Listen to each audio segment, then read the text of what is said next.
اور کراچی میں 3 سالہ ابراہیم کے اندھوناک موت پر سیاسی جماعتوں نے ایک دوسرے پر انگلی اٹھائی۔ ایم کیو ایم اور جماعت اسلامی نے شہری حکومت کو مورد الزام ٹھہرایا، جبکہ نیپا چورنگی واقعے پر مرتضی وہاب نے کہا کہ معاملے پر لوگوں کو مشتعل کیا جا رہا ہے۔ سانحہ بیت گیا، سیاسی بحث چھڑ گیا، بچے کے لیے مین ہول، موت کا کنواں کیوں بنا؟ سوال پر مختلف سیاسی جماعتوں کے رہنماؤں نے موقف پیش کیا۔ میئر کراچی صحافی کا سوال سیاسی قرار دے گئے۔ مرتضی وہاب نے کہا لوگوں کو اشتعال دلانے والے مسائل کے ذمہ دار ہیں۔ یہ اس طرح کی جو اشتعال انگیز گفتگو ہوتی ہے نا، اسی کی وجہ سے بدقسمتی کے ساتھ ہم معاملات کو ریزالو نہیں کر پاتے۔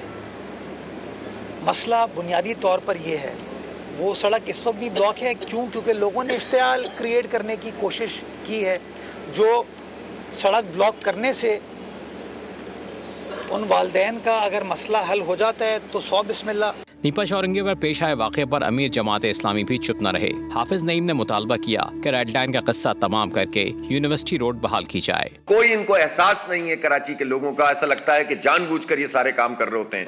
اب یہ جو بچہ، یہ تو اگر گٹر میں گر کر۔ سبسکرائب کریں اور بیل دبائیں تاکہ کوئی خبر رہ نہ جائے۔